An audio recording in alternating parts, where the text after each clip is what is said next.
Donald Trump coming to Newport News Shipyard. That's right. He's coming tomorrow, we understand. Don't know all the details of that, but he's supposed to make an address on the Gerald R. Ford aircraft carrier, $13.9 billion ship, the most expensive ship in United States history, and coming to talk about his 10% increase in military spending, trying to go to a 350-ship Navy. His State of the Union speech last night getting rave reviews by Republicans and Trump supporters like me that thought it was absolutely presidential and spot on. But, no, there's some people that don't share that view. Joining us now to give his opinion on it, Congressman, Democrat, 3rd District from Virginia, Congressman Bobby Scott. Congressman, good to have you with us. Good morning, John. How are you? Now, I got your press release last night, and whenever you say the word arithmetic, I know where you're going with this, that the numbers don't add up. And according to the statement you put out last night, you were concerned that Trump's call for a 10% increase in defense spending was going to blow the deficit bigger than it is now, which is about $20 trillion. You want to elaborate on that, Congressman? Well, you mentioned the word arithmetic. You start off with the deficit. You add on hundreds of billions of new defense, billions for veterans, $1 trillion for infrastructure, and then you have a corporate tax cut and other tax cuts, and that's your plan. I mean, where's does it add up? I mean, obviously there's something missing. He says he's going to cut discretionary spending, non-defense discretionary, which is already at the lowest point in 50 years, and not increase any taxes. Well, you're $1 trillion further in the hole than you were to begin with, and that's simple arithmetic. But I agree with the things he wants to get done. Newport News will, in the Hampton Roads area, will obviously benefit from the defense spending. We have a lot of veterans, and I agree with them that the treatment of veterans is not what it ought to be. The infrastructure, and the thing about infrastructure is that the jobs created right here in the United States. You can't build a road by overseas. You have to build it right here. Right. And so the millions of jobs will be created. All of that is I agree with. But at some point you have to recognize arithmetic. I mean, there are a lot of one of the things I thought the speech was good in terms of the optimism and the kinds of things you want to accomplish. I mean, he says he wants to reduce crime. He wants better education. He wants the military better equipped. Air and water will be cleaner.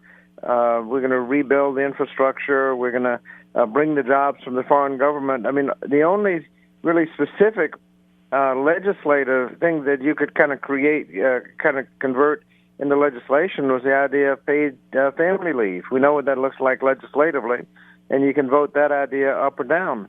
But the other ideas, you can reduce crime. There was no plan to reduce crime. There's no plan to improve education.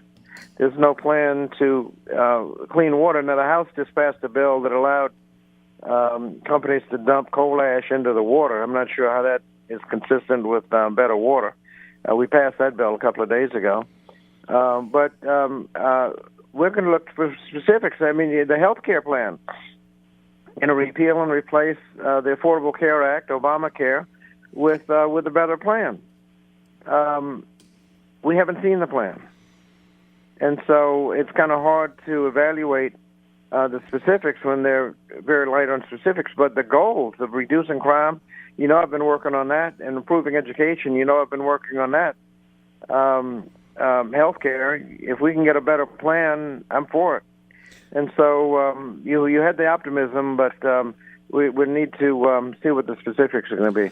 Okay, and Congressman Scott, you would agree with me that in his first address to the joint session of Congress, I mean, he's not going to lay out 25 spreadsheets of details. I think he wanted to set, his priorities, and I think he did that, like you said, outline what the goals are, and like you always say, the devil's in the details. We got to find how we can make this work. But would you say? Well, that's what actually the inaugural address outlines the kind of broad philosophical goals and aspirations.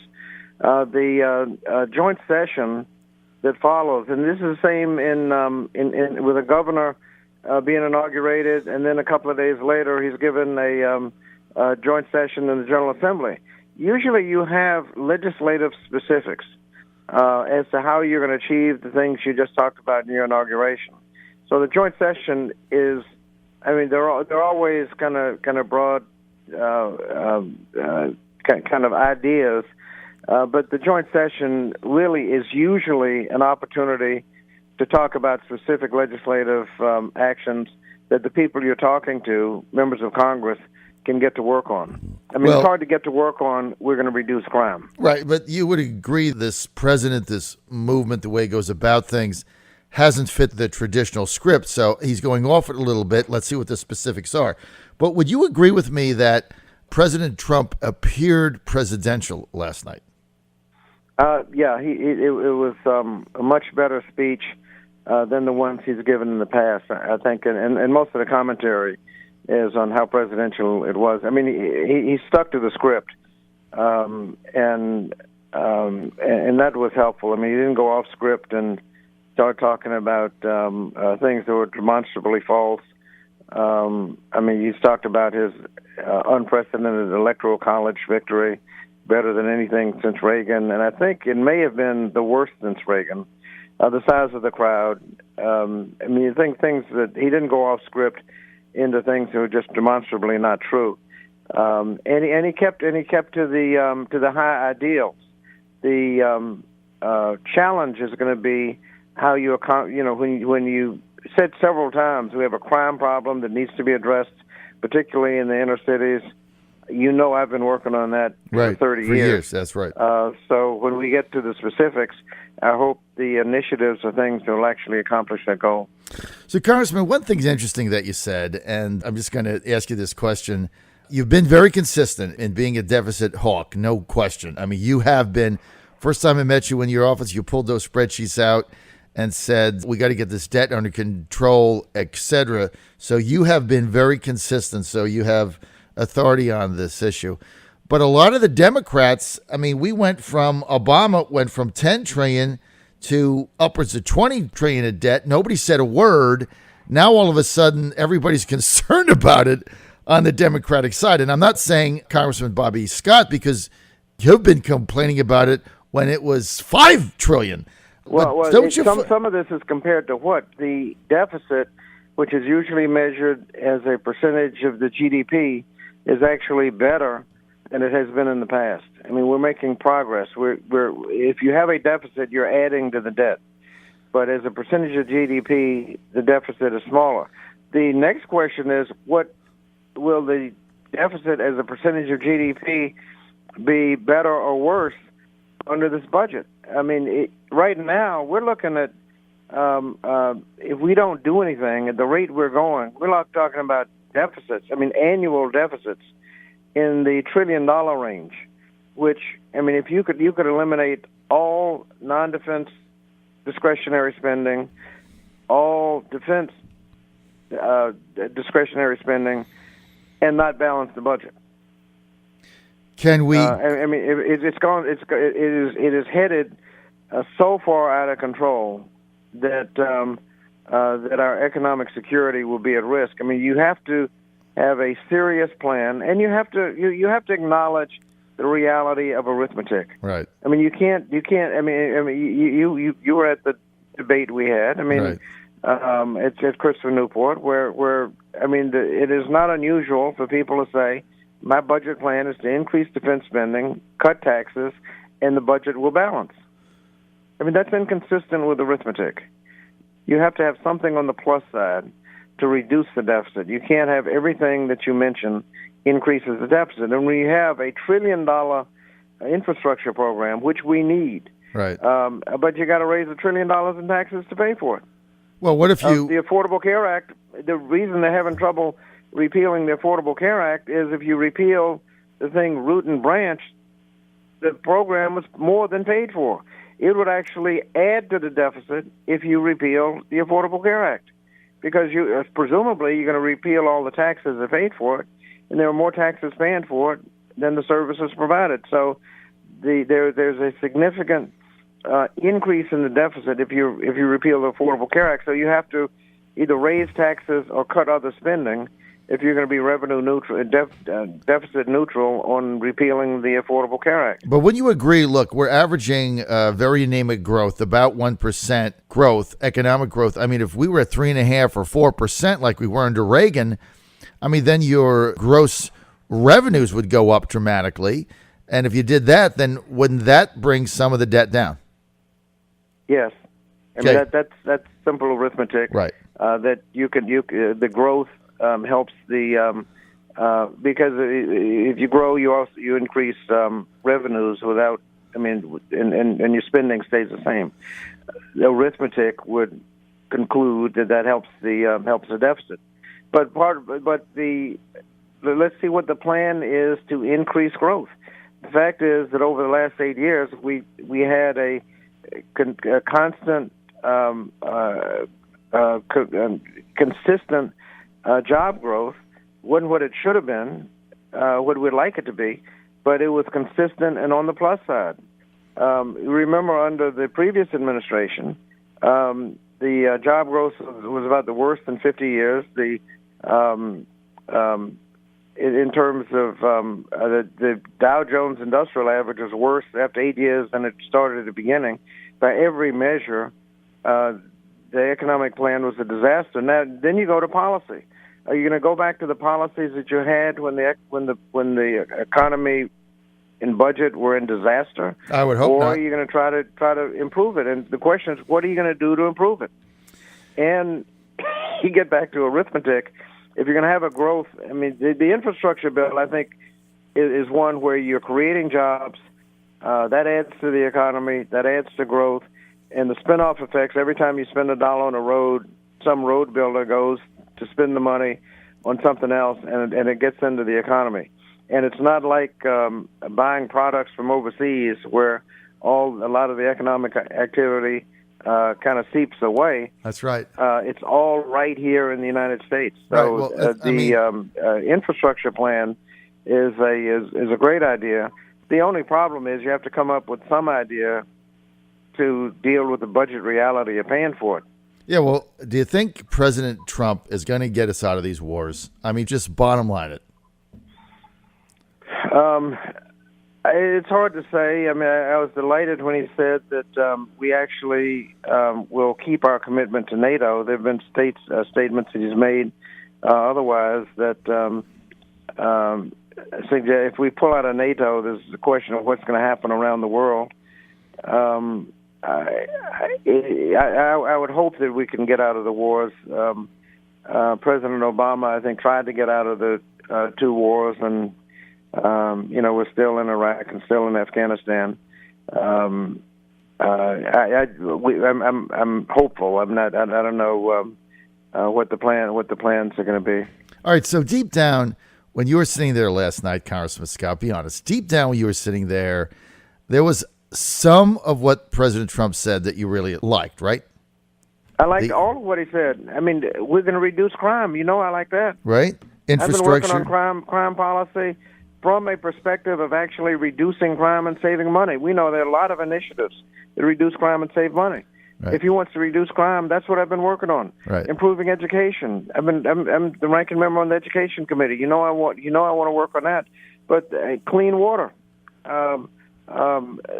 Equip the military, infrastructure, creating jobs. The question is, how are you going to do it? And you go back to the health care, where he wants to repeal and replace the Affordable Care Act with no legislative plan to actually do it. And what is the replace? Well, if you repeal it, you go into total chaos in the insurance market. Look, we are in total agreement there. What are you going to replace it with? You can't repeal it. You can't repeal it without replacing it. And much to my chagrin, your Republican colleagues have been saying they've been working on something since 2015 13, 14. They don't have anything 6 years later. They don't have a consensus plan. But what Trump part of the problem, let me tell you what part of the problem is. They don't understand health policy. They keep talking about covering people with pre-existing conditions. One thing about covering people with pre-existing conditions is you cannot allow people to wait until they get sick before they buy insurance, because people will wait until they get sick before they buy insurance. If that happens, the people with insurance are sicker than average, and the costs go up. Right. And then healthy people drop out. Sick people are going to stay in by whatever it costs. There's a name for this process. It's called the death spiral. The costs spiral out of control. New York was in the death spiral. They did guaranteed issue without mandatory coverage.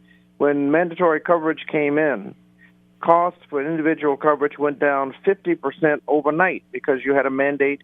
Healthy people had to buy insurance. Now, if you have a plan that covers people with pre-existing condition without a mandate for coverage, it is not a serious plan, and they're just learning that. So under the Affordable Care Act, essentially everybody in America pays the average. Now, if you got a scheme where somebody's going to pay less than average, you got to be honest, somebody's going to be paying more than average. And so these are the reality. They're just arithmetic realities that they're finally coming to grips with. The fact is, we got all the good Republican ideas in the Affordable Care Act. I mean, it's based on Romney Care, based on the Heritage Foundation. It was not, the Democratic plan was a single payer. That's what I support. Right. We didn't have the votes for it. So we went to, we're not philosophical ideologues. We want to get health care, and if you can do it with the Republican plan, we did it. Now they don't have any ideas left. We used them all up, and they want to improve it. And so let's see what the credible plan is. The only way that they can save money is to reduce services or have some people pay more. They say they want to reduce costs. The first idea they have is that old people like me will pay, instead of 3 times more than young people, pay 5 times more than young people. Well, my costs under that plan will go up significantly. So, I mean, when you get to the specifics, you'll see that they do not have a plan. And frankly, I don't think they can come up with a plan, and I'm not sure they're even interested in coming up with a plan, because they voted about 50 or 60, over 60 times to repeal all the parts of the Affordable Care Act. No replacement in sight. They were willing to vote to repeal it, no replacement. Now, repeal without replace is running about 10% in the polls, so they add, we're going to replace it with something better. Well, where's the plan? And when you come up with the plan, let us know, then we can begin the discussion. Well, you're right about that. I think as long as people insist, as you have, don't repeal it, create the chaos without the replacement ready to go. You have to replace it. You have to replace it. And as long as that's there, my judgment is there won't be any repeal, because they can't come up with anything better. Well, I think President Trump has been clear in saying you cannot repeal the Affordable Care Act, Obamacare, without replacing it with something, because the biggest issue you have here, Congressman, is you've got about 15, no one knows the exact number, there's about 15 million people that have insurance now that didn't have insurance, that are basically getting it for free or 90% subsidized. So they're paying 5-6 cents on the dollar. If you repeal it, that all goes away. And so the way the country works is we have a society where you can't have that kind of an entitlement and then just rip it out from under people when they're sick and they're in, they have various things. You can't do it. That the 15 million people that are contributing a little bit, not the total cost, are people that if they did not have insurance will still get sick and will still go to the hospital. Right. When they go, people with insurance will pay a little extra. Before the Affordable Care Act, that number was about $1,000 on a family policy, that people were paying extra for what's called cost-shifted indigent care. Now, if everybody has insurance, then you benefit, because you only have to cover yourself, not the people that don't have insurance. And it's estimated that about 30 million people will lose insurance if the Affordable Care Act is repealed, because you've got about 20 million that have insurance. You got people with pre-existing conditions that are paying for insurance. the full average rate. But the number that would not have insurance otherwise and would be going to the hospital and not paying, and so people were paying one way or the other. So if people cannot pay, you make them pay what they can, and then at least that's a little something. It's better than them going to the hospital and not paying anything. And then you get to the basic fundamental question: is health care more of a privilege or a right? I mean, if you lose your job and lose your health care and can't afford it, look, I mean, that's the what happens to you? That's the argument in America. What happens to you? Right now, you don't have a job. You can get inexpensive health care in the United States under the Affordable Care Act, and can continue to get health care services. You don't just get sick and die. You're making the philosophical argument for a single-payer system, and that's a separate debate. But what you never mention is the millions and millions of middle-class, working-class people who got hosed by Obamacare, whose premiums went from $500 or $600 to over $1,000, whose deductibles went from $1,500 to $10,000. Those people get it. Those people don't matter to you. 50 years. They don't matter. Okay, so they've gone up. They've gone up. Now that is in spite of the Affordable Care Act, not because of the Affordable Care Act. The average employee is paying. That's just not coverage is about $3,500 less now than it would have been if costs had continued to go up at the rate they'd been going up before the Affordable Care Act. Bobby, I love you to death, but that's just not an accurate statement. I mean, there are millions of people. That's a fact. It's not fact because if the health care costs had gone up at the same rate they'd been going up the 5 or 10 years before the Affordable Care Act, the employer would be paying about $3,500 more per employee for health care today. So you're going to forward the argument that had there not been Obamacare, my premiums that went from $500 to $1,200 would have gone up more. I mean, come on, man. This is like this is why you got beat. This is why you lost the election. Because you're not looking at the middle class, working class people. You have found someone whose costs had gone up. On average, the health care costs have gone up at the lowest rate they've gone up in 50 years. Now, so it could have been worse. It is not a good argument in a political setting. But the fact is, if the rates have gone up, ask somebody in small business. People say my small business rates is hard to get insurance. Well, you have a small business 10 years ago with a sick employee, try to get insurance without firing that employee. And that's what we were dealing with. You're doing bait and switch.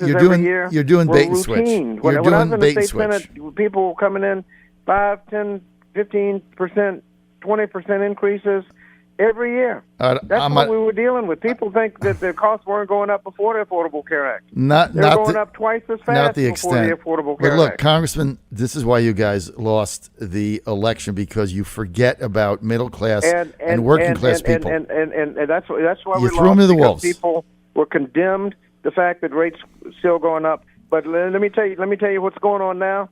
Come up with a plan that'll make it better. That's your plan to make it better. That's where the rubber hits the road. There is no plan, and that's why all these complaints, the rubber's going to meet the road when they finally admit we can't do better than the Affordable Care Act. The Affordable Care Act reduced the increase the best. We can't come up with anything else. Well, that's where we are. They haven't come up with anything yet. Well, let's see what they come up with. And if they do, as you said. They're not coming up with anything. Well, we'll see. Over it. They can't come up with anything. They've been lying to the public when they said they can. Well, look, I'm as upset as you are that the Republicans don't have a consensus plan after 72 months. So, and I think, and they're not getting one. Well, we'll see. We'll see. We'll see. And they have milked this thing. They've said the costs have gone up, and it's a problem with the Affordable Care Act.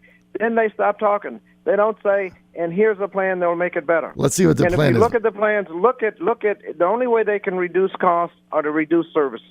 Congressman, I got to go. Or to have somebody else pay more. Look at any plan they come up with, and if they maintain the services, they maintain the number of people covered, they cover pre-existing conditions, they can just. I think you're down to arithmetic. They can't do better. All right, but we'll see. We'll see, right? And then when they come up with something, we'll have you back. I got to take off. I got to take off, Congressman. Thank you. Look, I appreciate the spirit of debate, and I appreciate your candor and your right and honesty. Thank you so much, Congressman Bobby Scott. Thank you.